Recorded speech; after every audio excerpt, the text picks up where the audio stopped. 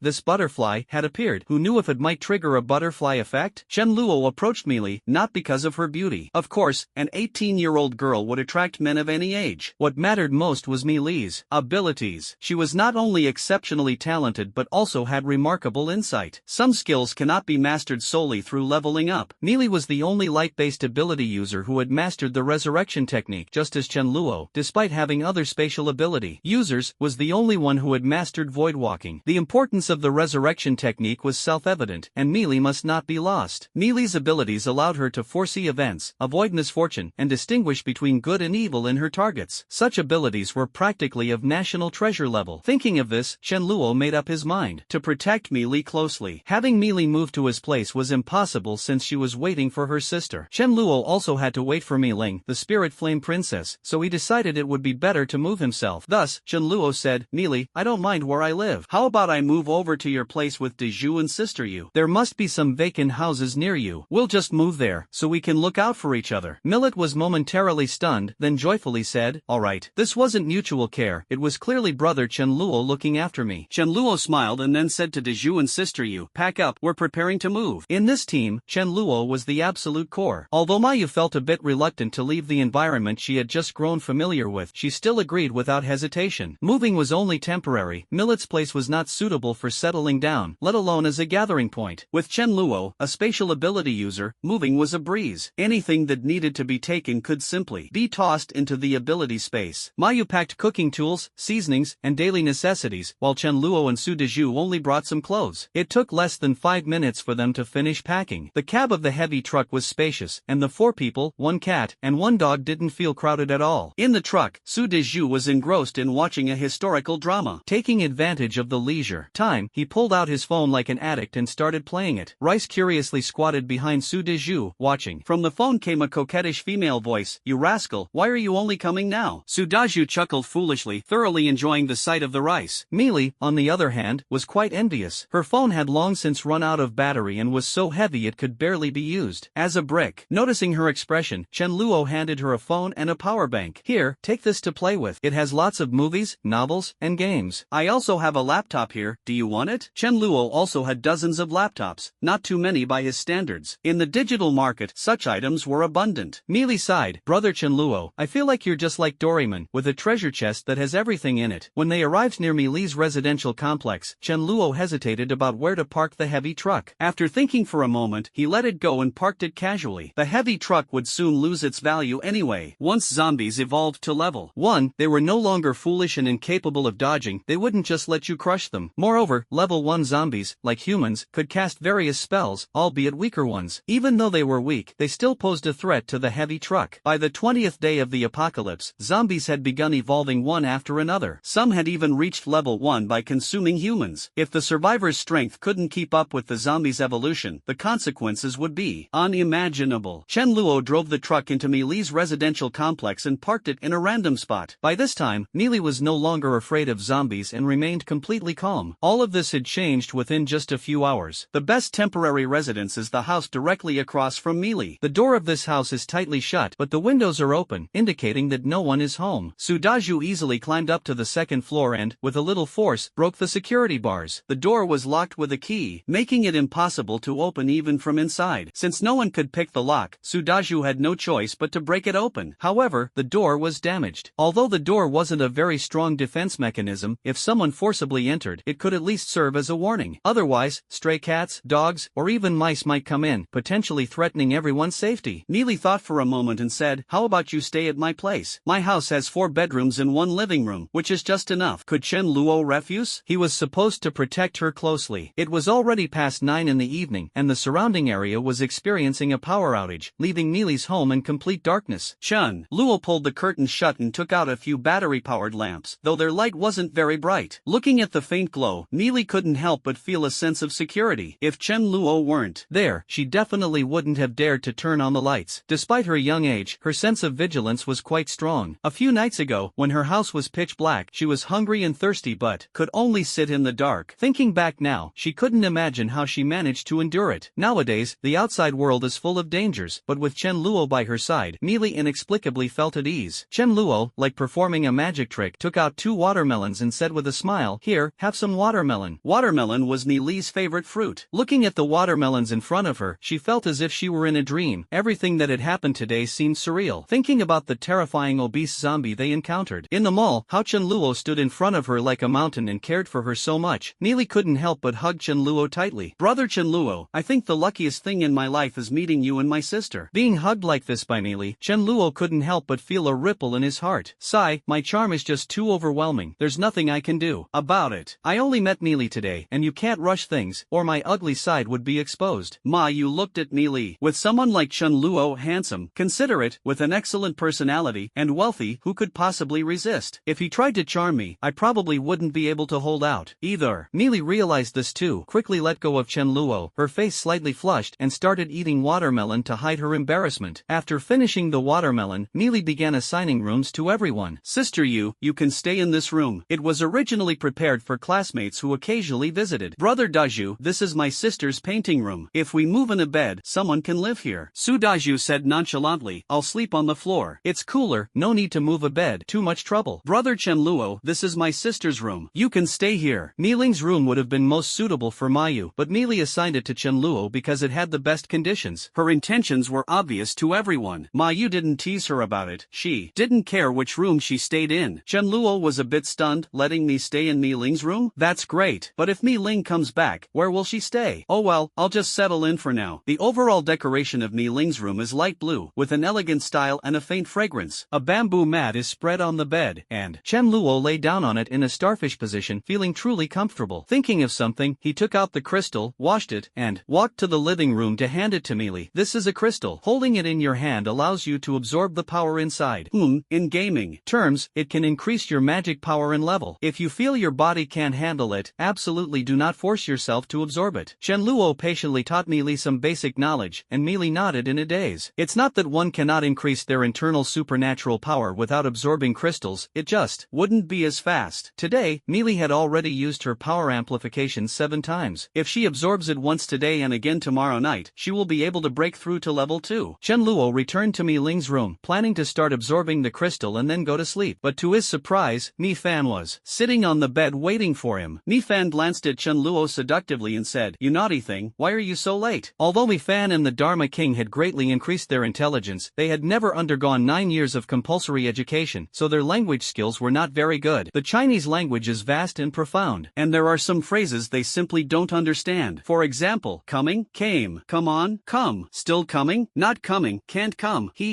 Mi Fan just found it amusing and casually said it when she saw Chen Luo arrive. Rice said, "Tonight I'll sleep with you, and tomorrow I'll sleep with Grain." Wow, you really are a scummy cat, knowing how to spread the love evenly. Chen Luo unhesitatingly began eating rice in big bites. Rice was truly lovable, cute, obedient, and sweet. Having just met today, Chen Luo had already developed a deep fondness for rice. How much did he like her? If he only had one piece of dried fish left, he would definitely choose not to eat it himself and instead feed it to Rice. "If you eat the dried fish, what will I eat?" Rice playfully said, "Don't touch my belly, it tickles." Upon closer inspection, it turned out she was a little female cat. After playing with Rice for a while, Chen Luo began absorbing crystals, and of course, Rice joined in as well. In his arms, Rice practiced alongside him, creating a truly heartwarming scene. Chen Luo was slightly surprised to find that Rice could absorb 8 crystals, though it was slightly below the capability of a Dharma King. He decided to ask Grain tomorrow how many crystals she could absorb. After finishing the absorption, Chen Luo felt that he would need about 6 or 7 more days to reach level 4, at which point the lowest grade crystals would become useless to him. At night, Rice curled up beside Chen Luo's hand. If not for his strong resistance, Rice would have insisted on sleeping on his stomach, which would have made it hard to sleep peacefully. The next morning, the earliest to rise was Mayu, who was responsible for preparing breakfast. Breakfast consisted of her handmade large meat buns, tea, eggs, porridge, and a side dish of shredded cucumber. Well, it's the apocalypse, so expectations can't be too high. Chen Luo yawned, sat at the dining table, and after finishing his meal, Mayu naturally took care of cleaning up. The feeling of having food served to you was truly nice. Chen Luo asked, "Grain, how many crystals can you absorb?" Grain replied, 9, is that a bit low? The Dharma King, eating his meat bun, thought to himself, it is indeed a bit low, just one more than a dog. Chen Luo chuckled, being able to absorb 9 crystals at level 1 was already considered top tier. After breakfast, it was naturally time to play. What else would they do? Chen Luo took out the batteries and study materials he had purchased and connected Grain's house to electricity, enabling the refrigerator and television to work. The air conditioner was out of the question, as Grain's air conditioner wasn't silent. Su Daju was still engrossed in his TV drama, while Chen Luo took out a desktop computer and started playing AAA games on it. When it comes to experience, desktop computers are always better. To be honest, the fun of many single-player games is no less than that of online games, and single-player games don't require an internet connection. Large-scale games could provide Chen Luo with at least a month's worth of leisure time. Moreover, Chen Luo had the ability to copy all the games available on the market, with over 1,000 game discs in total. Grain sometimes watched Chen Luo play, sometimes chatted with Mayu, and sometimes played on her phone. Occasionally, she gazed out the window, her thoughts lingering on Mi Ling. If her sister returned safely, she would have no other wishes. Millet was a senior high school student, preparing for the college entrance exam in early June. She chose to stay home to focus on her studies instead of going to school. Mi Ling attended a local university. Although the school provided dormitories, the distance between her home and the university was too far. Traveling back and forth between the east and west parts of the city took 4 to 5 hours daily. When she had fewer classes, she would return home. When her schedule was packed, she had no choice but to stay at school. The apocalypse broke out around 9 o'clock, right after a class had ended, and Mi Ling had gone to the restroom. If she had been in class, surrounded by a dense crowd, her chances of survival would have been slim. When the zombies suddenly mutated, Mi Ling panicked but managed to escape the teaching building during a moment when the zombies were distracted by their prey. She hid in the small forest on campus. Although the university town was located in the suburbs, away from the city center, the presence of 5 universities, street vendors, and nearby residential areas meant the number of zombies was far from small. In the forest, Mi Ling unexpectedly awakened her flame ability. But instead of feeling joy, she became even more worried about the safety of her younger sister, Millet. Had Millet turned into a zombie? Or had she encountered danger? Mi Ling was filled with anxiety, wishing she could grow wings and fly home immediately. It's worth mentioning Mi Ling's skills. She and her sister had relied on each other for survival, and without self-defense techniques, it would have been far too dangerous. Mi Ling had worked hard to master anti-assault techniques. Before the apocalypse, when she had no abilities, she would have been no match for someone like Chen Luo. Mi Ling reminded herself not to act rashly, as impatience could jeopardize her sister's safety. After 2 days, armed with her self-defense skills and newfound abilities, Mi Ling finally found an opportunity to escape the school, setting her sights on home. A direct route from the university to her home would pass through numerous bustling areas, essentially a death sentence. Mi Ling decided to take a detour around the outskirts of the city, a route spanning nearly 300 kilometers. As she left the school, she encountered 4 fellow students, 3 men and 1 woman, who naturally recognized the campus beauty, Mi Ling. Mi Ling's stunningly cold beauty and captivating figure naturally attracted many admirers. These 4 classmates had no specific destination in mind, they simply wanted to escape the zombie-infested school. Upon learning that Mi Ling was heading home, they naturally wanted to follow her. Mi Ling did not refuse, as having more people meant more help. She wasn't confident about making it home alone. The journey was far more nerve-wracking than Mi Ling had anticipated. The car she found was not Chen Luo's heavy truck. When smaller cars blocked the road, she had to get out and move them. The roads outside the city weren't deserted, while traffic wasn't heavy, it wasn't sparse either. Where there were cars, there were zombies. Mi Ling wasn't yet the future flame princess. Even after advancing to level 2 a few days later, she still couldn't handle a horde of zombies. After each battle, she needed to rest to recover her energy. Without her abilities, fighting zombies barehanded was impossible. The 4 classmates weren't much help, and even food had to be shared. Only 2 male classmates, Zhang Jun and Wang Xinwu, remained. The other man and woman had died earlier. Mi Ling had to stay constantly vigilant against them, leaving her utterly exhausted. Without navigation, the 3 of them even got lost. Along the way, Mi Ling suffered from hunger and thirst, all while worrying about Millet, leaving her looking utterly haggard. At one point, she went an entire day without eating. Mi Ling thought sorrowfully, I'm struggling so much, how is my fragile sister managing? Has she already starved to death at home, or was she devoured by zombies while searching for supplies? These thoughts often led Mi Ling to have nightmares. Millet, however, would later say, you're talking nonsense, I'm eating better now than I did at home before. Though home was now in sight, there was still one final, most challenging stretch of city roads to traverse. Mi Ling silently prayed, if Millet is still alive, she must hold on. I've saved a piece of chocolate for her. As the home drew closer, Mi Ling's heart grew increasingly restless, fearing she might face her worst imagination upon returning, or that Mi Li might have completely disappeared. She walked ahead, with Zhang Jun and Wang Xinwu following behind. Looking at the 2 of them, Mi Ling felt utterly exhausted. When facing 1 or 2 zombies, they might be able to lend a hand, but as soon as the number of zombies increased, they would hide behind her, even running faster than her. Useless at everything, leaving nothing behind when eating. While they weren't entirely without use, when encountering other survivors, they formed a group that could handle small numbers of zombies, somewhat easing her burden. They claimed to be helping her find her sister, but deep down, Mi Ling felt they were more looking for someone to rely on, while also trying to get closer to her. Can't you guys put in a little more effort? If she found Mi Li, she hoped to sever ties with these 2, she thought to herself. Finally, Mi Ling arrived at the entrance of the residential complex, ready for battle. She was well aware of the usual population in this area, and there were bound to be many zombies. The last stretch of the journey was crucial, and she couldn't afford to let her guard down. However, upon entering the complex, she was surprised to find that there were very few zombies, just 2 or 3. How could there be so few zombies? Regardless of the reason, this was undoubtedly good news for Mi Ling. Passing by the supermarket, Mi Ling instinctively glanced inside. If she could grab some supplies on the way back, that would be even better. Zhang Zhen and Wang Xinwu were quicker than Mi Ling, but to their disappointment, all the supermarkets were completely empty. Along the way, apart from one stock supermarket they encountered a few days ago, 8 out of the 10 supermarkets they came across were empty. The remaining 2 were filled with zombies, and they didn't dare go inside. This was quite normal. While zombies were terrifying, hunger was even scarier. Those with courage could empty out a supermarket in just a few trips. Mi Ling stopped thinking about it and ran straight to her building. There were no zombies there, so she had no reservations and shouted loudly, Mi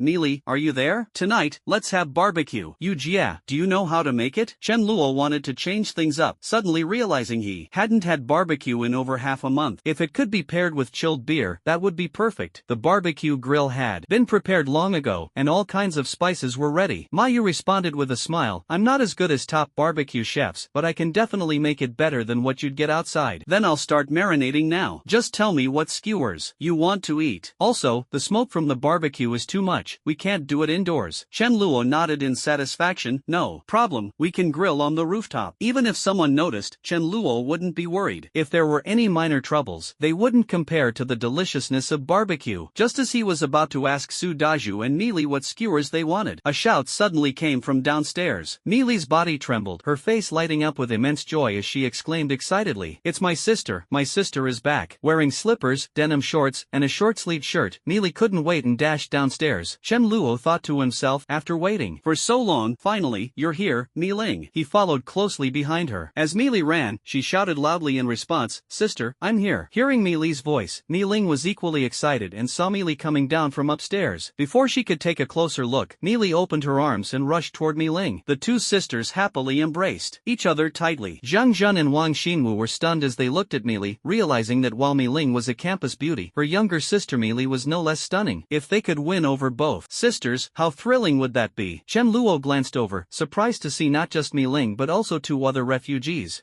3 refugees in total, including Meiling. After days of exposure to the elements, poor food and water, and constant anxiety, even the most stunning beauty would look haggard. At this moment, Meiling's face appeared extremely weary, with noticeable dark circles under her eyes and dry hair. Her once cold and elegant beauty was almost unrecognizable, and there were even traces of dirt on her face. Indeed, the harsh environment had forced her to deliberately dress down to avoid trouble. Only, her striking figure remained as captivating as ever. Chen Luo's appearance immediately put Zhang Jin and Wang Xinwu on alert. Who was this guy? Why was he with Meili? They hadn't heard of Meiling having a younger or older brother. Meiling caught a glimpse of Chen Luo out of the corner of her eye and immediately became wary of him. Riceball, nestled lazily in Chen Luo's arms, let out a soft meow toward Meiling. Riceball had long sensed that Meiling would be fine, so it wasn't worried at all. Meili smiled and said, sister, this is brother Chen Luo. While you were away, it was thanks to him that I was taken care of. Meiling's furrowed brows relaxed slightly. Taken care of? What kind of care, exactly? However, seeing Meili's healthy complexion, it seemed she had indeed been well looked after. Even Riceball was obediently staying in his arms. With Meili safe and sound, the heavy weight in Meiling's heart was finally lifted. Meeting Meili for the first time, Zhang Jun and Wang Xinwu secretly decided that they must build a good relationship with her. Meiling had always been cold and distant, making her hard to approach. Perhaps they could start with Meili, or even directly pursue her? They assumed Meili's clean appearance was because she had stayed indoors and hadn't gone out, and her rosy cheeks were simply due to the joy of seeing her sister. They didn't think too much about it, relying on their own assumptions to interpret Meili's condition. She must be hungry, right? Along the way, they had come to deeply understand the importance of food, so they decided to be generous and offer a gift. Just as Zhang Jin was about to curry favor with Meili, Wang Xinwu acted first. He carefully pulled out a crumpled bag of bread from his pants pocket, which contained only 3 slices. Wang Xinwu held it out to Meili with both hands and said, Meili, you must be hungry. Here, I have some bread for you to eat. Meili looked at the crumpled bread and was at a loss for words. She smiled awkwardly and said, no need, really. Wang Xinwu thought Meili was just being polite. Gritting his teeth, he took out another corn sausage that cost 1 yuan per pack. Meili, don't be shy. Bread with grilled sausage is a perfect match. Zhang Jin looked at Wang Xinwu in shock, thinking, you're really going all out, huh? It wasn't easy to find supplies in the supermarkets outside unless you risked going to those zombie-infested ones. How are we supposed to survive like this? He had originally planned to take out his own instant noodles for Meili, but seeing Wang Xinwu being so generous, he decided not to follow suit. He thought to himself, I'll just focus on winning over Meiling. Seeing that Meili had no intention of accepting, Wang Xinwu was taken aback. Meili, why aren't you eating? Suddenly, 2 people appeared out of nowhere, asking her if she wanted to eat. Meili didn't even know these 2. If her sister hadn't brought them back, she would have left long ago. Even with Chen Luo around, she wouldn't accept things from strangers. Moreover, Zhang Zhen and Wang Xinwu hadn't bathed in over 10 days. Running around everywhere, their sweat stench was so strong it nearly made Meili faint, yet they kept getting closer. Meili cried out in her heart, stay away. She was on the verge of tears. I'm really not hungry. Meiling was about to take out the chocolate she had specially saved, but food had been scarce along the way. After circling around outside the city, there weren't any shops to be found. found. Looking at Mi Li's rosy complexion and fair skin, it was clear she was living well. Comparing herself, Mi Ling felt like she had completely turned into a haggard woman. She cast a suspicious glance at Chen Luo. If not for the comparison, Mi Ling might have genuinely thought he was just a handsome guy out for a casual stroll during normal times. Are you really taking good care of my sister? Mi Li didn't respond, and Wang Xinwu's outstretched hand seemed a bit awkward. Was she truly not hungry? The opportunity was right in front of her. If she didn't seize it now, it would be gone when hunger struck later. Mi Li said nervously, "Sis, let's go inside." Chen Luo secretly chuckled to himself on the side. Even Ling Yanji could have such a disheveled moment. If he hadn't looked at her figure, he almost wouldn't have recognized her. Mi Ling expressed her gratitude to Chen Luo. "Hello, I'm Mi Ling. Thank you for taking care of my sister." Although Mi Ling still harbored some wariness toward Chen Luo, there was no denying that Mi Li had indeed been well cared for and hadn't suffered any harm. Chen Luo smiled faintly. "My name is Chen Luo." Mi Ling reached out, wanting to take Mi Fan from Chen Luo's arms. She truly missed her after not seeing her for the past few days. Seeing Mi Fan safe and sound, she felt a sense of relief. However, Mi Fan turned her face away and refused, using her telepathic ability to communicate with Mi Ling. "Ugh, go away. You haven't showered in days, you're filthy. What if you get me dirty?" "It doesn't matter if you make me dirty, but if Chen Luo is holding me and I make him dirty, that wouldn't be very good." Hearing Rice's words, Mi Ling's face first showed an incredulous expression. Rice could talk? But immediately, Mi Ling's face darkened completely. Is this even human speech? So it's not that you're disgusted by me being dirty, but you're worried about dirtying Chen Luo, and that's why you won't let me hold you? I'm your owner. Mi Ling couldn't understand how had Rice turned traitor after just half a month apart. Although shocked by Rice's newfound ability, Mi Ling didn't make a scene. She glanced at Zhang Jin and Wang Xinwu behind her, thinking to herself that after this farewell meal, everyone would go their separate ways. It wasn't that Mi Ling wanted to burn bridges, but these two had been more of a burden than a help along the way. Just thinking about it made her angry. She had practically become their bodyguard, clearing obstacles and protecting them while they cowered behind her in the face of danger. She must have been out of her mind to bring along such dead weight. She'd had enough and couldn't let them drag her and her sister down any longer. Safety was the top priority. Zhang Jin and Wang Xinwu cheerfully followed along. Mi Ling tentatively asked, "Is there any food left at home?" She was starting to feel hungry too. Originally, she had planned to look for supplies after reuniting with her sister. The supermarkets were already empty, but there had to be some stock left in the neighborhood. If they could find a few apartments where the owners had turned into zombies, grabbing some rice would at least sustain them for a while. Chen Luo snorted lightly. "Of course there's food, plenty of it. But those good things? Unless you, Mi Ling, listen to me, follow my lead, and call me big brother, you won't even get through the door." He shouted loudly, "Sister you, is there any rice left at home? Cook some." After all, this was Mi Li's sister. Being too stingy wouldn't do. Giving them some rice to eat was the least they could do. Ma Yu had, of course, noticed what was happening downstairs but hadn't come down. Hearing Chen Luo's words, she was momentarily stunned. "Weren't we planning to have a barbecue?" But her sharp mind quickly grasped Chen Luo's intent. Ma Yu nodded and said, "All right, I'll cook some right away." "There's another woman at home?" Mi Ling felt slightly relieved. Chen Luo reminded again, "Whatever you do, don't rinse the rice, it's a waste of water." Normally, the rice Chen Luo and the others ate would be rinsed, but for Mi Ling and her group, it wasn't necessary. Being able to eat it all was already fortunate. Ma Yu chuckled. Indeed, there was no need to rinse it. At most, it might be a little dirty, but not excessively so. Hearing the sound of water, Zhang Zhan and Wang Xinwu suddenly realized their throats were parched. Along the way, not only food but water had been a major issue. Coupled with the scorching weather, both of them felt on the verge of collapse. At that moment, they had already arrived at Mi Ling's house. Zhang Jin and Wang Xinwu, eager to quench their thirst, rushed straight to the kitchen, where they saw Ma Yu holding a bucket of purified water and pouring it into the rice cooker. Without a word, Zhang Jin snatched the bucket, which was still a third full, from Ma Yu's hands. He lifted it directly and drank greedily from the opening. If it weren't for Wang Xinwu urging him repeatedly from the side, Zhang Jin could have drunk for half a minute straight. Wang Xinwu, unbothered by Zhang Jin's saliva, took the bucket and drank from it as well. Watching the two of them behave like beggars, Ma Yu was instantly filled with disgust. She snapped angrily, "There are bowls right here. Can't you pour the water into a bowl to drink? What about the others if you drink like this?" Zhang Jin replied nonchalantly, "Sorry, we were just too thirsty." "Don't worry, we're not sick," Wang Xinwu said with a face full of dissatisfaction. "You stayed at home and didn't go out, of course you wouldn't be thirsty. Do you know how much we suffered along the way?" Zhang Jin chimed in, "That's right, try to understand. We won't do this again next time." Ma Yu kept a cold face, not understanding why she needed to empathize with them. Was she supposed to be responsible for their suffering? Mi Ling shook her head helplessly, unwilling to say more. After finishing the meal, everyone dispersed. Mi Li, feeling sorry for her sister, handed over the more than half-full bottle of nutritional express express she had left to Mi Ling. Mi Ling was also thirsty, so she drank a small portion and saved the rest for Mi Li. But the more she drank, the thirstier she felt. This delicious drink should be saved for Mi Li instead. Wang Xinwu and Zhang Jin had drunk their fill, walked out of the kitchen, and looked around, marveling in their hearts. As expected of the school beauty's home, spacious and stylishly decorated. Unfortunately, there was also a dog. Zhang Jin suddenly froze, his gaze fixed on the Dharma King under the sofa. A living dog. For more than half a month, it had only eaten some fast food, instant noodles, bread, chips, and biscuits, which was far from enough. Its stomach had long been in bad shape. As the saying goes, dog meat boiled 3 times, even immortals can't stand firm. Zhang Jin, influenced by his elders, usually loved eating dog meat, especially dog meat hot pot, which he considered the ultimate delicacy before the apocalypse. Now, the temptation of the Fa Wang was even greater than that of Mi Ling and Mi Li. Wang Xinwu wasn't much better. Faced with fresh meat, who could resist? But clearly, the Fa Wang was lazily lying under the sofa, not a meat dog locked in a cage, but rather someone's pet. Zhang Jin pointed at the Fa Wang and asked, "Whose dog is this?" Chen Luo chuckled, "It's mine." Chen Luo could guess their intentions without much thought. Zhang Jin frowned and slowly said, "Brother, do you know how chaotic the outside world is? Life is not easy for anyone, so how can you use food to feed a dog? I just heard you say there's still a little rice left at home. What will you do when it's gone? Listen to my advice, stew the dog. Not only will it save food, but it will also fill your stomach." The Dharma King immediately stood up from under the sofa, glaring at them angrily. "I didn't eat your rice or braised pork, so why waste your food?" The Dharma King let out a fierce growl, itching to bite them to death the moment Chen Luo gave the order. Wang Xinwu pointed at the Dharma King in terror. "This dog is too fierce, you can tell it will bite someone just by looking at it." "It must be stewed." "What if it hurts Mi Li?" Zhang Jin said, "Although I've never killed a dog, I've killed countless zombies. Am I supposed to be afraid of a dog? I'll kill this dog. You all just wait to eat." Chen Luo, who had been full of smiles, suddenly turned cold. "There's indeed no extra food to feed a dog, but you 2 dogs, get out of here." Zhang Jin angrily retorted, "Kid, watch your mouth. I've fought zombies single-handedly. Let me tell you, with a brick in my hand, I don't even know how many zombies I've smashed to death." Chen Luo was stunned. Fought with zombies? That he truly hadn't done. Chen Luo shook his head. Zhang Jin sneered coldly, understanding in his heart that this was just a pampered pretty boy who only dared to hide at home. He then said to Mi Ling, "Mi Ling, you know how much suffering and danger we've endured following you all this way, don't you? And this kid is still feeding food to a dog. What a waste, isn't it?" Wang Xinwu interjected, "You've experienced firsthand what we've eaten and drunk along the way, and how much our stomachs have suffered. You can see it for yourself. In times like these, we can't afford to keep a dog anymore. Why can't we eat it to improve our meals? We're not keeping it all to ourselves. Everyone will eat together." Mi Ling felt exhausted. How many times had she already said these things? Didn't they understand her intentions? Mi Ling was growing impatient. She had originally planned to finish this farewell meal and then part ways, but now it seemed they were truly going to split up. Find an empty house in the neighborhood to live in. From now on, everyone will fend for themselves and not interfere with each other.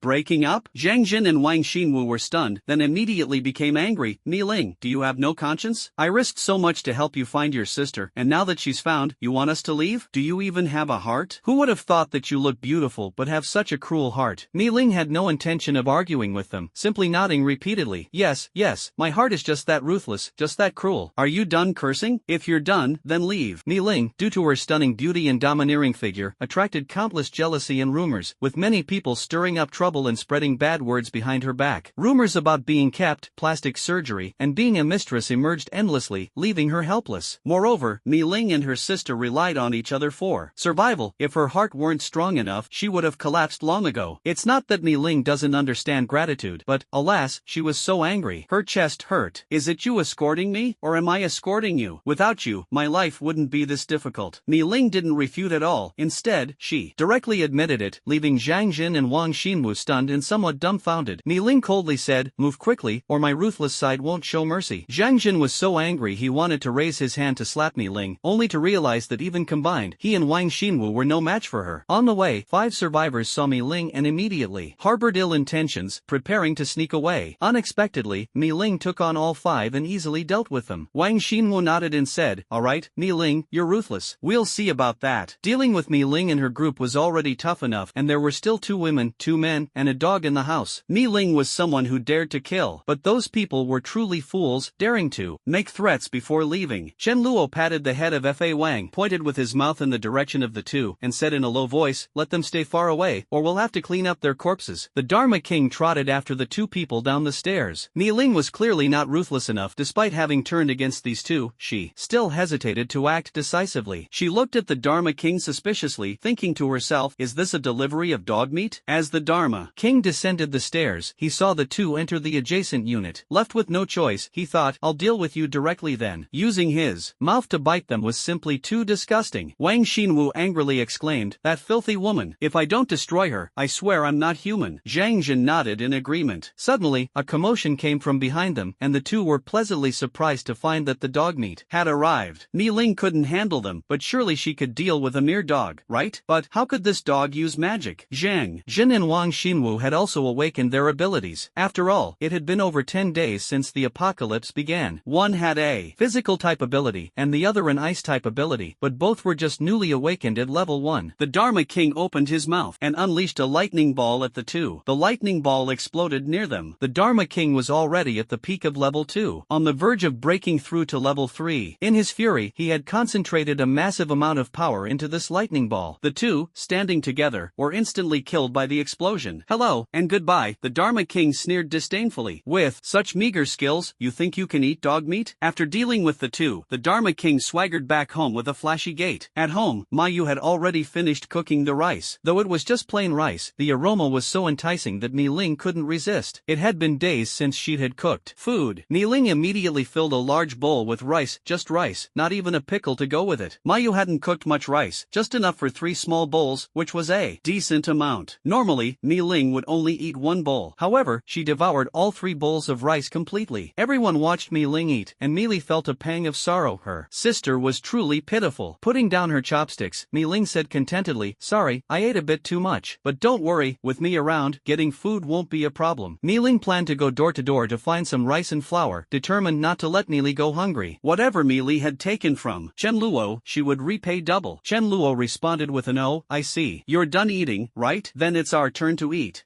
Unless Mi Ling is like Mi Li, calling me brother and being obedient, Chen Luo would be willing to take her along to enjoy delicious food. Otherwise, we won't treat you badly either. You can eat rice every day. You're not mine yet. With Mi Ling's skills, even if Chen Luo doesn't give her rice and flour, she can still find them herself. It's just that she doesn't have much time on the road to do so. Mi Ling was stunned. You haven't eaten yet? Her face turned red. Sorry, I think I ate all the food. Is there still enough rice? If not, I'll go find some right away. Mayu secretly laughed. That little bit of rice wouldn't even fill Deju's teeth gap. And it wasn't even washed. Chen Luo wouldn't eat it even if you gave it to him. Chen Luo waved his hand. No need, we have food, and plenty of it. Yujia, come over here. I'll tell you what dishes to make. Chen Luo walked to the refrigerator and put the dishes he planned to make for lunch today inside. Yujia, we're not having barbecue for now. Today, we'll make mapo tofu, stir-fried cabbage, spicy and sour shredded potatoes, boiled pork slices, spicy chicken cubes, oil-braised prawns, spicy crab, and cabbage with beef. Let's make tomato and egg soup. Mayu nodded and said, but if we make it on the spot, it will take at least an hour to finish all these dishes. Chen Luo smiled and said, it's fine, just serve them one by one. The task of cooking fell on Mayu. She didn't mind how many dishes to make. It was a good way to pass the time. Chen Luo said to Mi Li, let's go to your room. I have something I want to talk to you about. Mi Li responded softly and obediently stood up from the sofa, following Chen Luo to her room. Mi Ling frowned slightly, feeling a bit worried, alone in a room with a man. But surely Chen Luo wouldn't do anything inappropriate to my younger sister in front of me, right? If he really had such intentions, he would have acted long ago. Why wait until now? I'll find a chance to talk to Mi Li later and see what kind of person this so-called brother Chen Luo really is. Chen Luo led Mi Li to the balcony attached to the room. Mi Li stood in the corner, while Chen Luo leaned one hand against the wall, indeed adopting the classic wall slam posture to talk to her. Mi Li's face flushed red. Chen Luo asked, Mi Li, being with your brother, you don't have to worry about food or drink, right? You can eat whatever you want, isn't that true? Mi Li nodded. And being with your brother, do you feel safe, without any fear at all? Chen Luo continued to ask. Mi Li nodded again. Chen Luo smiled and gently stroked her hair. Because Mi Li is obedient, well-behaved, and capable, that's why your brother treats you so well. But your sister, does she listen to me? Millet began to ponder. Her sister had always been opinionated and wasn't very familiar with brother Chen Luo, so she probably wouldn't listen to him, right? Chen Luo then asked, Millet, if you had to choose a captain between me and your sister, who do you think could lead us to to live better lives? Millet didn't even need to think about this question and immediately answered, of course, it's you, brother Chenluo. Her sister had rushed back from school, looking like a starving ghost, and even ate 3 bowls of rice without washing the grains. Millet felt distressed watching her. Meanwhile, the pet raised by brother Chenluo was so well fed that it was tired of eating meat. Her sister's life wasn't even as good as the pet's, there was no comparison. Ever since meeting brother Chenluo, I've never gone hungry again. My sister can't even take care of herself, so how could she let everyone? So, this question didn't require any thought at all. If Mi Ling knew what Millet was thinking, she'd probably be so angry her chest would tighten. Chenluo laughed heartily. So, we must first make your sister. Chenluo had intended to say train her to be obedient, but felt the wording was inappropriate.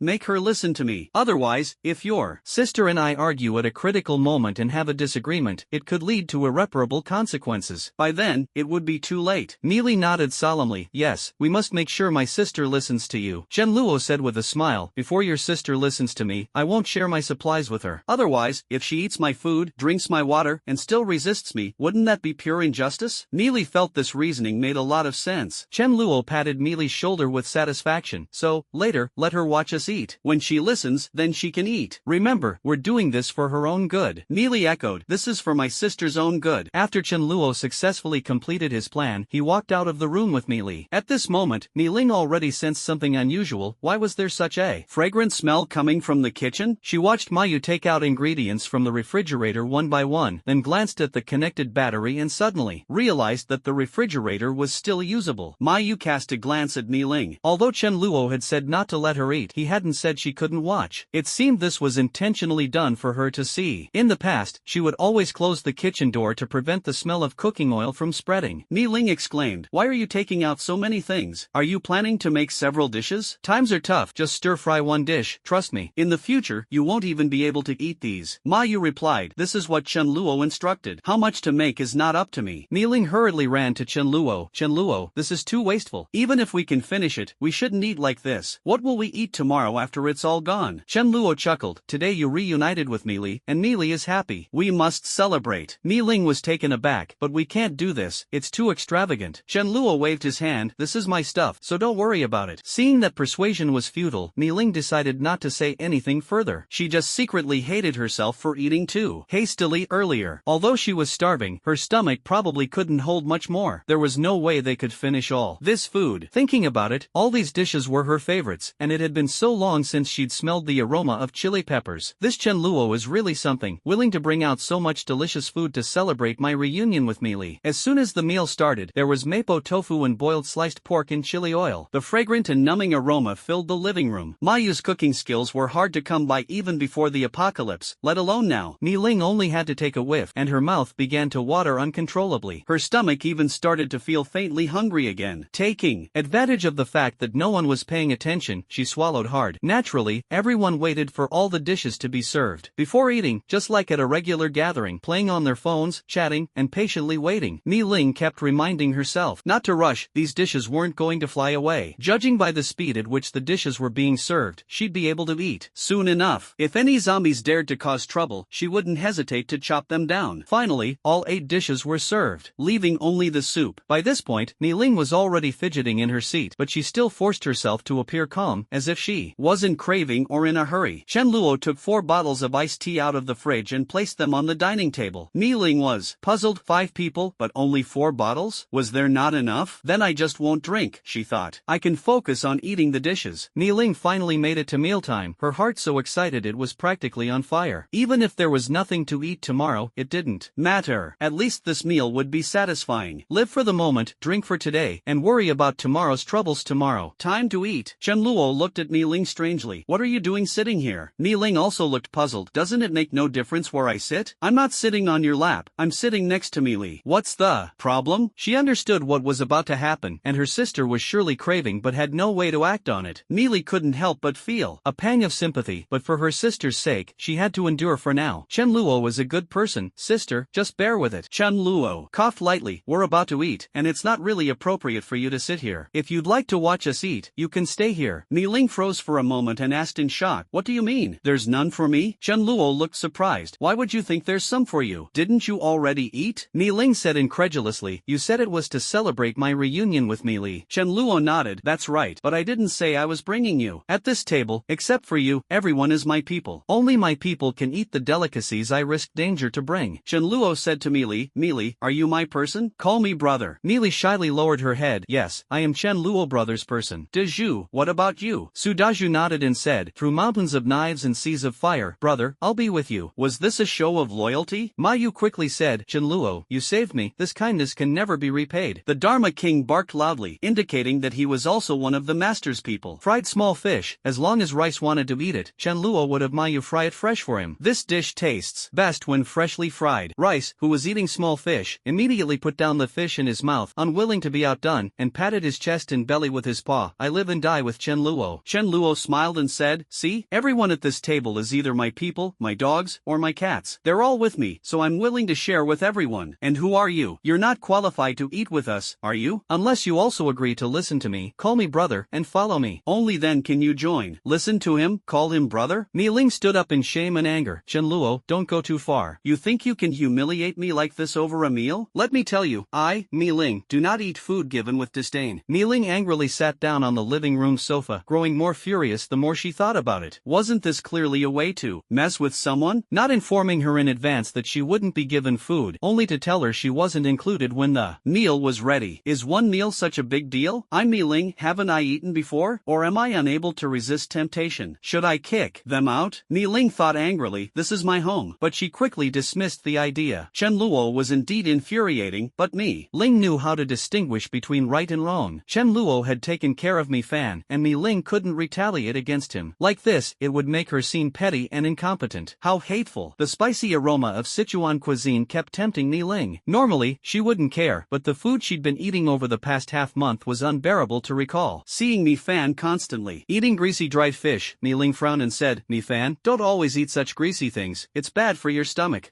Fan licked the oil from the corner of her mouth. Right, eating only rice or junk food is what's good for your health. You should worry more about yourself. Ouch. Those words dealt a heavy blow to Ling. Her mouth twitched, and she felt so angry her chest tightened. What made Ling even angrier was that Shenluo treated her this way, while her own younger sister, Meili, sat there eating and didn't say a single word in her defense, not even standing on the same side as her. Are you even my sister? My Rice, my Meili, have all betrayed me. Ling never expected that after all the trouble she went through to rush home, she would encounter such a scene of betrayal by everyone close to her. Luo, with a face full of admiration, said, Yujia, this spicy chicken is really delicious. Here, Meili, try this spicy crab. It's also very good. This living room was unbearable for Ling to stay in, and she didn't want to smell the aroma of the dishes any longer. With a cold expression, she returned to her room. As soon as she entered, her chest began to ache again because there was a pair of men's underwear lying on the bed. This, was it Shenluo's, or that Sudaju's? After thinking for a moment, it was definitely Shenluo's. Ah, Meili, you're really something, letting a man use your sister's room. Ling clenched her fists and gritted her teeth, saying, for the sake of you taking care of my sister, I'll reluctantly endure this. Ling began packing her clothes. Fortunately, there were no signs that her intimate clothing in the wardrobe had been touched. Although this Shenluo was truly a dog, at least he wasn't a pervert. She decided to move into Meili's room and share it with her, planning to find an opportunity to ask her some questions. Meili, whose sister are you really? She had just returned home, already had a falling out with Zhang Jin and Wang Xinwu, ate 3 bowls of rice, and then was drawn in by the aroma of the dishes, making her feel completely uncomfortable. She hadn't bathed in over half a month and was almost stinking. Ling decided to take a shower. Although there were unfamiliar people in the house, she didn't want to endure it any longer. Her room had a shower, but she found that the body wash seemed to be gone, so she went to the outside bathroom to get some. When Meili saw her, she said with concern, Sister, Brother Shenluo said it's okay to shower, just don't let water get into your mouth. Ling snorted coldly. Now you care about your sister? She first locked the door, then began to shower. While showering, she couldn't help but think, how did I end up all alone? As for the rice, it's understandable. They say cats are treacherous, and it's true. Whoever feeds them is their master. But Meili? She couldn't have sold out her sister just for food, right? Thinking of this, a faint smile appeared on Ling's face. At the rate you're eating, in 3 days at most, you'll end up like me, obediently, eating just rice or flour. By then, the rice will still come back to my arms. Meili, after all, is my own sister. She couldn't really side with outsiders. As long as I figure things out and expose Shenluo's schemes, Meili will still support me. There's a refrigerator at home, but how much can a refrigerator hold? The supermarkets outside have supplies, even meat, fruits, and vegetables, but the electricity there is out, and anything collected must have have already spoiled. Just wait and see who has the last laugh. After finishing the meal, Chen Luo took out some grapes to share with everyone. Come and have some grapes. The deep purple grapes were large and sweet. Chen Luo deliberately raised his voice, ensuring Mi Ling could hear him from her room. Grapes? That was Mi Ling's favorite fruit. She couldn't help but swallow, but she acted indifferent, thinking they must be frozen for who knows how many days, no longer fresh, and probably not tasty. After taking a shower, Mi Ling changed into a casual black long dress, revealing her fair skin and captivating beauty. She let out a long breath, feeling much more comfortable except for her stomach. Mi Ling began organizing her belongings, preparing to move into Mi Li's room. Once she finished tidying up, she stepped out of her room. At that moment, Ma Yu, who was in the living room, saw Mi Ling and was astonished. So Mi Ling was this beautiful, especially her figure, which even made Ma Yu, a woman, take a few extra glances. Chen Luo couldn't help but steal a few glances as well, thinking to himself that her figure naturally evoked a sense of desire. While playing his game, he muttered, "Eat grapes without spitting out the skins. Don't eat grapes but spit out the skins." Mi Ling frowned, thinking to herself how carefree Chen Luo seemed. What kind of skills did he have to acquire these supplies, and what kind of spell had he cast on Mi Li? Mi Ling said, "Mi Li, come on, let's go to your room." Mi Li responded and followed Mi Ling into her room. She also wanted to persuade her sister to listen to Chen Luo sooner. Once inside, Mi Ling locked the door behind them and then pushed Mi Li onto the bed. Her hands weren't idle either, pinching Mi Li's waist with just the right amount of force. Mi Ling said fiercely, "Well, Mi Li, your sister worked so hard to rush back from school, and you stabbed me in the heart by teaming up with an outsider to upset me. Tell me, what's going on? Why didn't you speak up for me earlier?" Mi Li pleaded for mercy while trying to persuade her sister. "Sister, since we are a team, we need a leader to avoid disagreements at critical moments, and brother Chen Luo is undoubtedly the best choice. The reason brother Chen Luo deliberately treats you this way is because he's afraid you won't listen. He mentioned this issue to me before, and I also think he makes a valid point." Mi Ling was stunned for a moment, then sneered coldly, "Have you been brainwashed? As long as he demonstrates sufficient ability, I will naturally listen to him. But he uses such low-level tactics, it's truly laughable. Does he really think a single meal can make me submit? Whether he is capable or not must be proven through actions. Besides, didn't you hear what he said? He wants me to call him brother. He might not even be older than me, right?" Mi Li completely missed the point, or rather, she had already firmly decided in her heart that Chen Luo was the most suitable choice for team leader, and her sister simply couldn't compare to him. Mi Li opened the door, walked up to Chen Luo, and softly asked, "Brother Chen Luo, what day is your birthday? I was thinking, if my sister is older than you, wouldn't it be a bit awkward for her to call you brother?" Chen Luo chuckled inwardly. He already knew Mi Ling's birthdate, he had investigated it long ago. "Fine, no matter how you ask, I'm still older than you." In reality, Mi Ling was 2 months older than Chen Luo, but for now, he was determined to be older. Mi Li excitedly shared this answer with Mi Ling. "Sister, brother Chen Luo is indeed older than you." Mi Ling helplessly poked Mi Li's forehead with her finger. "Does this count as a key point? You want me to listen to you? Fine, let's compete and see who laughs last." After thinking for a while, Mi Ling decided to go out and find food herself. Even though there was rice at home, she didn't want to eat anything of yours. She didn't need anything from Chen Luo. However, she didn't plan to go to a distant supermarket to look for meat. First, even if there was any, it was probably spoiled. Second, she couldn't let her competitiveness put her in danger. She couldn't die, her younger sister still depended on her. Mi Ling decided to search for supplies within the neighborhood. After changing into clothes suitable for moving around, she prepared to head out. Mi Li asked, "Sister, where are you going?" Mi Ling glanced at her. "I wouldn't dare eat certain people's food. I'll look around the neighborhood myself." Going out to look for supplies? Mi Li couldn't help but worry. What if she encountered danger? Mi Li said, "Sister, I'll go with you." Mi Ling wanted to go out to look for something, and Chen Luo had no reason to stop her, nor could he prevent Mi Li from going. As long as she was searching within the neighborhood, there shouldn't be any danger. Chen Luo said, "Take Mi Fan with you. If there's any danger, she can warn you in advance. F.A. Wang, you follow them and keep an eye on things." Chen Luo signaled to F.A. Wang not to intervene unless they encountered danger. Mi Li was well aware of F.A. Wang's abilities and felt happy inside. Although Chen Luo often tried to keep her in check, he still cared about her. Mi Fan, sitting in Chen Luo's lap, watched him play games and pointed with her mouth. Hearing Mi Ling's words, she sighed, "Isn't it good to stick with Chen Luo?" Sigh, women are all big pig trotters, so willful. F.A. Wang also seemed listless. Did they really have to go out in such hot weather? Mi Ling looked at F.A. Wang in surprise. Was this dog actually following them as a bodyguard? This dog seemed unusual. After going downstairs with Zhang Jin and Wang Xinwu, it quickly returned. Had it dealt with them? Mi Ling frowned. Although she was confident in herself and believed that carefully searching within the neighborhood wouldn't lead to trouble, she couldn't refuse Mi Li's insistence on coming along. At the same time, she felt comforted. Mi Li hadn't betrayed her and still cared cared deeply for her as an older sister. Mi Li brought along her gear, a riot helmet, a thick leather jacket, and 2 electric batons that Chen Luo had given her. The helmet and leather jacket were handed to Mi Ling, while Mi Li simply followed behind her sister. Watching the two of them, along with a cat and a dog, head out, Chen Luo didn't follow. He couldn't always be by their side, and it was impossible to protect them closely at all times. Mi Ling wasn't someone who could be easily subdued. Fine, let's see who ends up on top in this struggle. Mi Ling didn't even stop at any unit, heading straight up the stairs to the top floor, the 9th floor. She knocked gently on the door. If no one responded, she would leave it at that. If she was certain there were zombies locked inside, she would break in. If no one responded, it could mean they weren't home, or perhaps they were too scared or unsure of the situation to answer or open the door. Forcing the door open could leave the household defenseless, potentially endangering their lives. Mi Ling didn't want to save people, but she also didn't want to harm them. The first household didn't respond. At the second, as soon as she knocked, the growls of zombies erupted from inside, followed by the sound of them throwing themselves against the door repeatedly. Mi Ling smiled. She didn't have a key, nor did she possess any lockpicking skills, so she decided to forcibly break the door. Mi Ling gestured for Mi Li to step back a bit. She extended her palm, and a highly concentrated flame appeared in her hand, resembling a flamethrower, as it began to melt the area around the door lock. Before long, a nearly circular hole about 30 centimeters in diameter was burned into the door. The metal part of the lock began to show signs of melting, but before it could fully liquefy, the lock fell off. Mi Ling easily opened the door and then used an iron rod to smash the zombies' head. Mi Li's original equipment had all been handed over to Mi Ling. On the way home, Mi Ling realized the importance of conserving her own energy. Although her abilities were very useful, her energy bar was limited. If zombies could be killed using external tools, it was best not to rely on her powers. She began rummaging through the place, finding 30 pounds of rice, a few cans of drinks from the fridge, a box of milk, a dozen unspoiled eggs, a bag of red dates, half a box of instant noodles, and most of a large container of purified water. Every household had some supplies, more or less. With nearly 10 million residential units in the city, the resources available were no less than those in supermarkets or malls. Naturally, searching within the community wasn't easy. Without Chen Luo having cleared out most of the zombies, Mi Ling wouldn't have been able to enter the area so easily. She smiled and generously tossed a box of milk to Mi Li. Mi Li smiled wryly. Mi Ling sneered inwardly, no matter how desperate I get, I would never eat food given in charity. Before leaving, Mi Ling extracted the crystal from the zombie's forehead. Though her expression showed discomfort, it was already a significant step for her. At this point, after searching just one household, she had already gained a lot. Since her home was just downstairs, Mi Ling decided to take the supplies back first and show off a bit to Chen Luo. See, even without you, I wouldn't starve, would I? While Mi Ling and Mi Li were out, Chen Luo was distracted, reflecting on whether he had gone too far at lunch. While it was reasonable not to treat Mi Ling to a feast, he shouldn't have used a method that bordered on mockery or even humiliation. Would the future war goddess, the Flame Princess, really succumb to him because of the temptation of good food? If he had been gentler and more sincere, using Mi Li as a bridge and leveraging food to win Mi Ling over, it would have been hard for her not to align with him. But instead, he had chosen this mocking approach, a low-level tactic. Could Mi Ling still align with him after this? If she could, then Mi Ling would be too disappointing, and he would have underestimated the Flame Princess. Chen Luo sighed. Mi Ling, oh Mi Ling, who told you to kick me in the previous life? Do I not have any dignity? In his past life, Chen Luo had been a loner, naturally no match for the well-supported Mi Ling. With Mi Li and her friends' help, how could Chen Luo possibly stand a chance against them alone? Back then, he was only at level 10, not yet at the king level, and hadn't mastered the dimensional blade. Though the Void Monarch was strong, it was no match for a group assault. If discovered, he could only flee. Chen Luo, I beg you, please stop stealing my vegetables. Do you know how hard it is for me to grow them? How about this? I'll give you 1 cabbage and 2 potatoes every day. Mi Ling was at her wit's end, almost on the verge of tears. Chen Luo chuckled and said, what do you mean by stealing? This is called robbing. What you're offering, does that make me a beggar? Later, for some inexplicable reason, Chen Luo was caught by Mi Ling, who had long harbored resentment. She gave him a fierce kick. If not for this reason, Chen Luo wouldn't have teased Mi Ling at noon. But this couldn't go on. After humiliating her at noon, knowing her personality, if he didn't make some changes, there was no way she would genuinely submit to him. He didn't have that much time to waste. Wouldn't it be better to win Mi Ling over sooner? Just then, the door opened. Mi Ling and Mi Li returned in less than 10 minutes. Mi Ling cheerfully displayed the supplies in her hands. She announced loudly, tonight, I'm having braised beef noodles with 2 eggs. It may not be as fancy as someone else's feast, but I'm satisfied. Chen Luo sneered inwardly, thinking, anyone who doesn't know better might actually believe there's real beef in your braised beef noodles. He had originally planned to have barbecue tonight, but fine, he'd have beef noodles too. He'd show her what real beef noodles were. Chen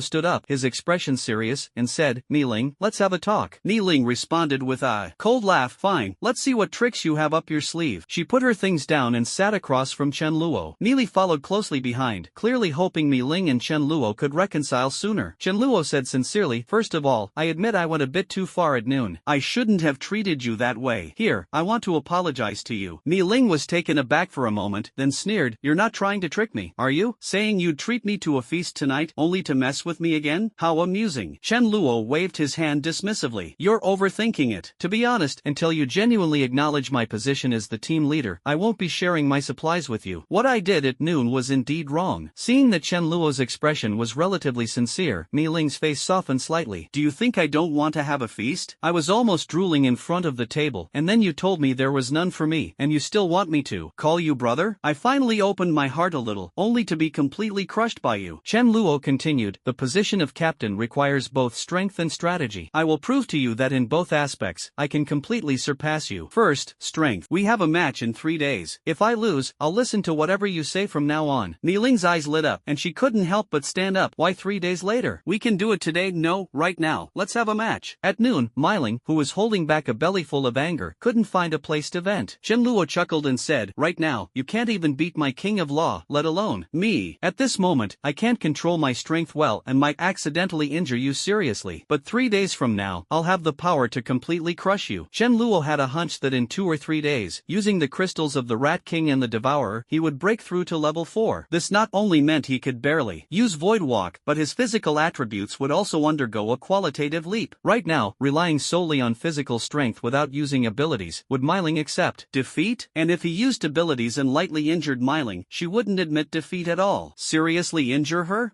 How could Chen Luo bear to do that? Even though Mi-ling could use healing techniques, at this stage, it would be difficult for her to recover quickly. Moreover, if Mi-ling ended up with scars, wouldn't the one suffering be him? After hearing Chen Luo's words, Mi-ling immediately stood up, her face flushed red. "You're talking nonsense. Are you saying I can't even beat a dog?" The King of Law, the title of Thunder King of Law, is not just an empty name, it truly represents the punishment of wave after wave of people who wanted to eat dog meat. As for who was stronger during their peak, the King of Law or Mi-ling, Chen Luo wasn't sure. If Mi-ling died, the entire base would be destroyed along with her, but the King of Law would still be alive and well. If Chen Luo managed to survive until the end, the King of Law would likely be the second to fall. Yes, fall at Chen Luo's hands. Mi-ling and the King of Law's strength should be comparable, but that was in the previous life. Now, the King of Law was being cultivated by Chen Luo at an astonishing speed, absorbing an endless supply of crystals every day. And Mi-ling? She might be the first to know about the existence of crystals, but could she absorb them to her limit every day? The King of Law's breakthrough to level 3 was just a matter of these past 2 days, either tonight or tomorrow night. Mi-ling?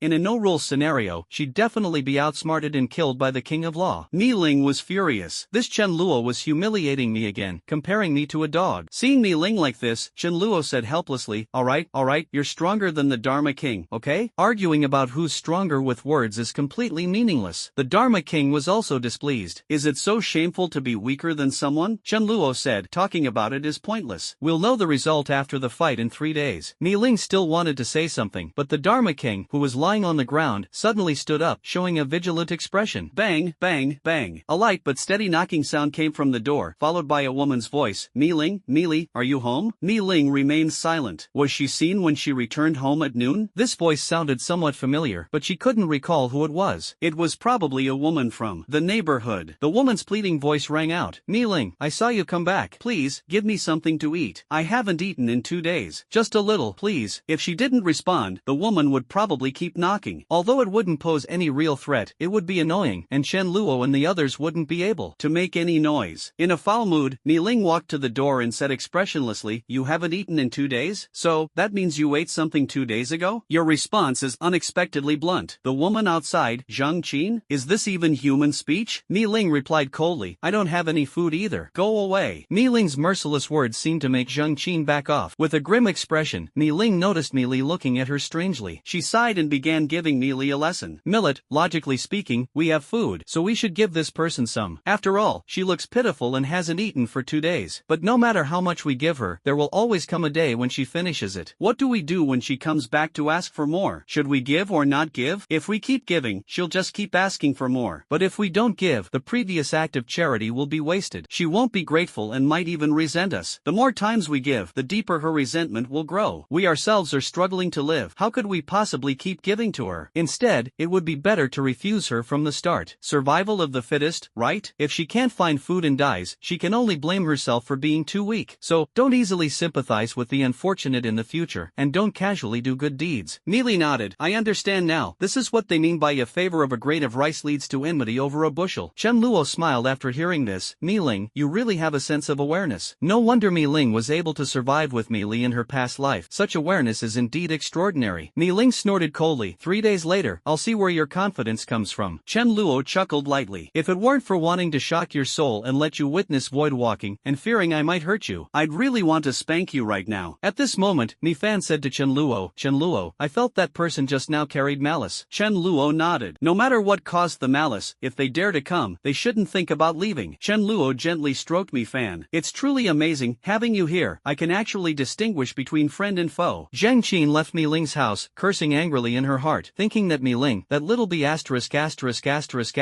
was truly ruthless. Just wait, you and your sister will suffer. Zhang Qin walked downstairs and headed to the wall on the left side of the building, where 5 men were gathered, ranging in age from their 20s to their 40s. When the 5 men saw Zhang Qin, they immediately stood up from their squatting positions and asked eagerly, confirmed? Mi Ling is at home too? Zhang Qin nodded. Yes, she just spoke to me. She couldn't help but recount her conversation with Mi Ling. One of the men chuckled and said, Mi Li is at home too. I've seen her coming and going from the neighborhood with 2 guys. The others chimed in. That's great. Mi Ling and Mi Li are both alive. Otherwise, it would have been such a waste. Every time I take medicine, I can lift my head, but when I see Mi Ling, I don't need medicine to lift my head. Damn, that figure, that face, truly worth dying under the peony flower for a romantic end. Yeah, playing once is worth dying for. Hurry up, don't let those 2 guys make a move first. I don't know who those 2 men are. I've never seen Mi Ling or Mi Li bring men back before. Zhang Qin said viciously. Later, you guys torture them hard. I've long been annoyed by them. These people were all longtime residents of Milan community, so they naturally knew about the reputation of the sister duo who had lived here for years. Who wouldn't be envious? But before the apocalypse, constrained by order, while they might have had bad intentions, they lacked the courage to act. If anyone dared to make a move, Milan's self-defense skills were no joke. Zhang Qin, on the other hand, harbored resentment because her husband often ogled Milan and Mi Li when he went out to work, leading to numerous arguments between them. She had long held a grudge against Milan and Mi Li. Extremely jealous of their beauty, she was willing to scout for these 5 men, even suggesting the idea herself. Currently, there were 2 men and 2 women in Milan and Mi Li's home, while their side had 5 men, so they weren't worried at all, especially since they had weapons in hand, steel rods, stools, and had awakened supernatural abilities. They were brimming with confidence. Particularly, a burly bald man held a large iron hammer, ready to use it to break down the door. Standing by the window and observing the situation outside, Sudaju said, Brother, someone's coming. They're armed and don't seem friendly. Chen Luo said nonchalantly,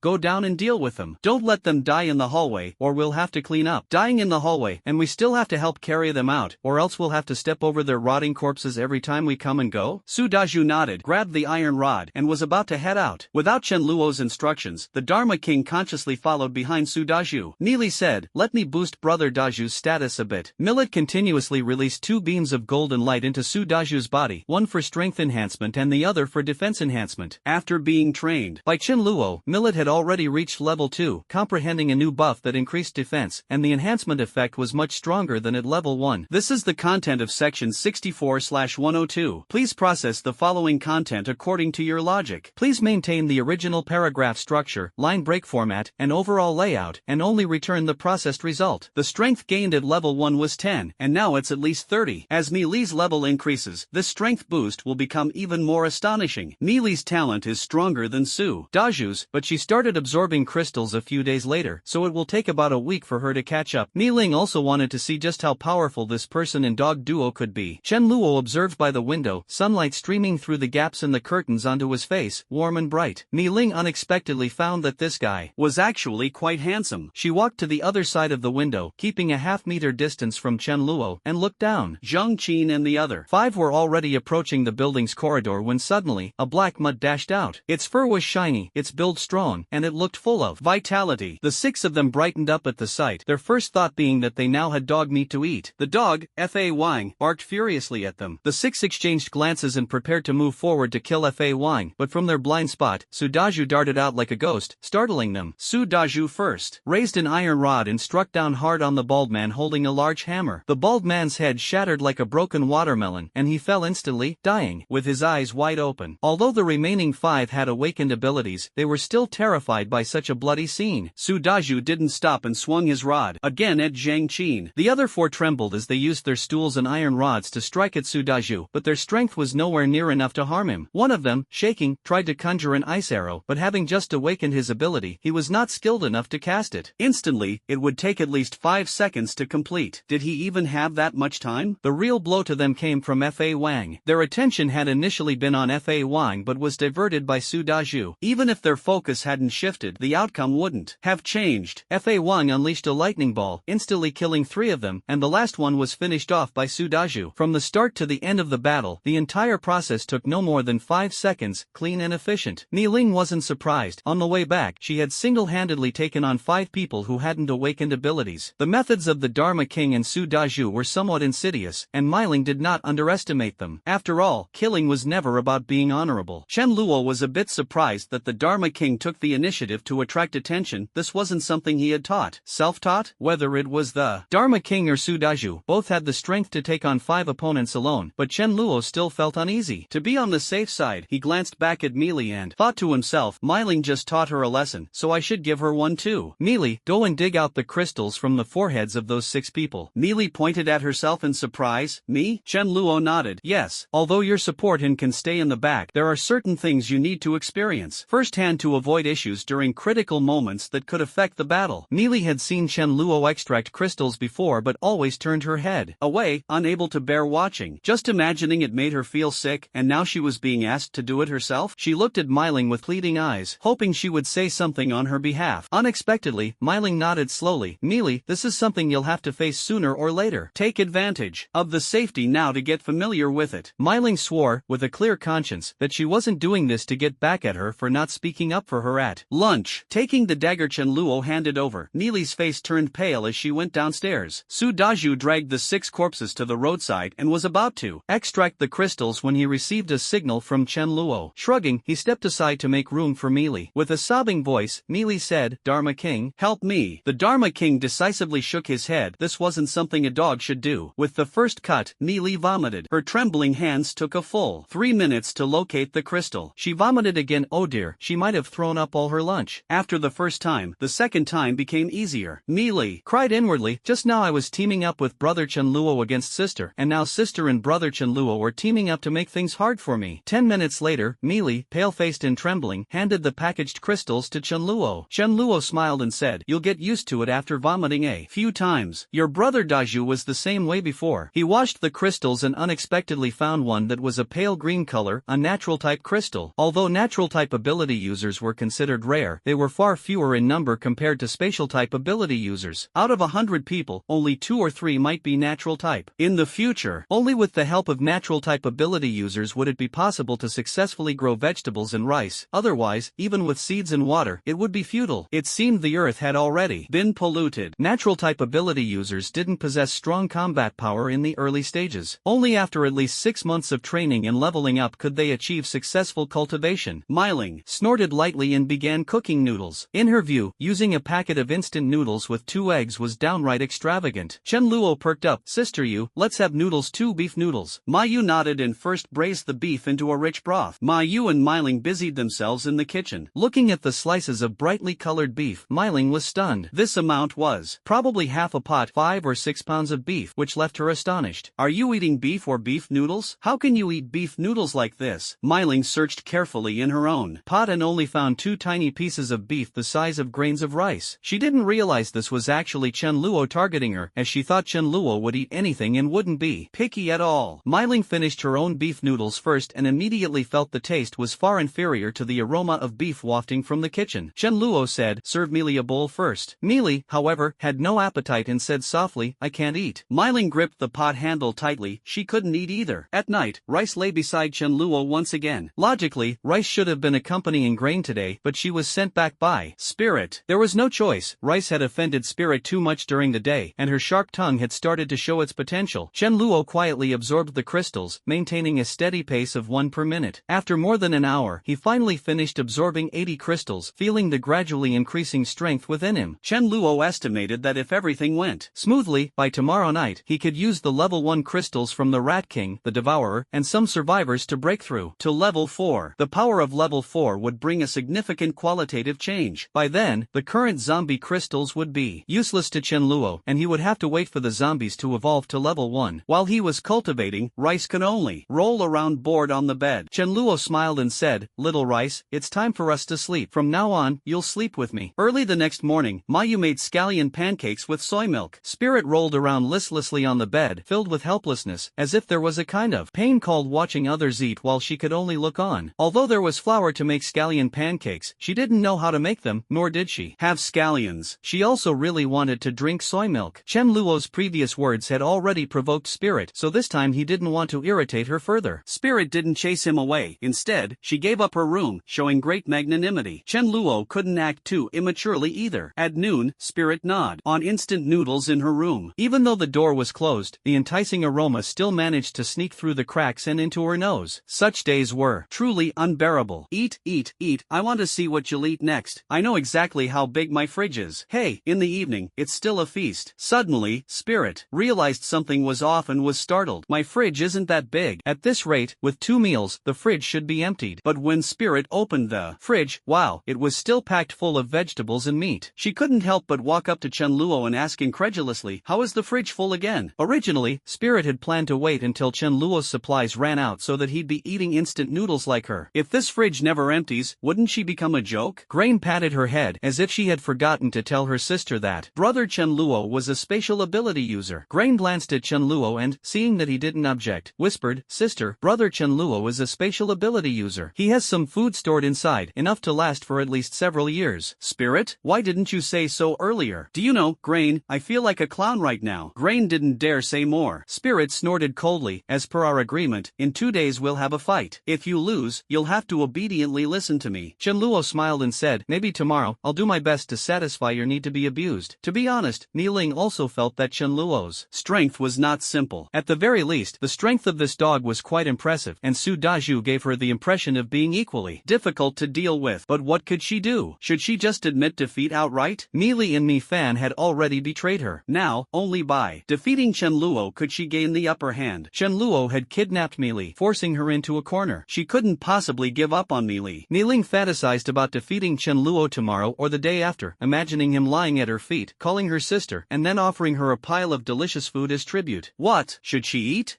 She couldn't think about it. The more she thought, the hungrier she became. The taste of the small biscuit in her hands suddenly became bland and unappetizing. That evening, Chen Luo prepared early and began absorbing crystals. Reaching level 4 was crucial for him. It would allow him to use Void Walk, marking a qualitative leap in his strength and a dramatic improvement in his survival abilities. Without Void Walk, a spatial ability user essentially had no real means of self-preservation. As usual, he first absorbed 80 crystals. Under normal circumstances, Chen Luo would have been unable to absorb any more crystals at this point, as his body would be in a saturated state. But it was like the day Mi Ling ate 3 bowls of rice. Though she was already full, if you gave her a chicken leg, she would definitely eat it. After the chicken leg, how about a pound of crayfish? After finishing that, maybe some soup. And fruit? How much you can eat doesn't just depend on your appetite, it also has a lot to do with the quality of the food. Low-level crystals are akin to rice, while high-level crystals are more like abalone and lobster. However, this kind of situation can only happen occasionally. Long-term overeating would overwhelm the body and also affect appetite for the next meal. Chen Luo first took out 7 level 1 survivor crystals. After absorbing them, he used the Devourer's crystal. He was just a step away from level 4. Then he took out the Rat King's crystal, a level 4 crystal that could even provide some benefit to level 7 ability users. As he absorbed this crystal, his body seemed to leap with joy, feeling extremely comfortable.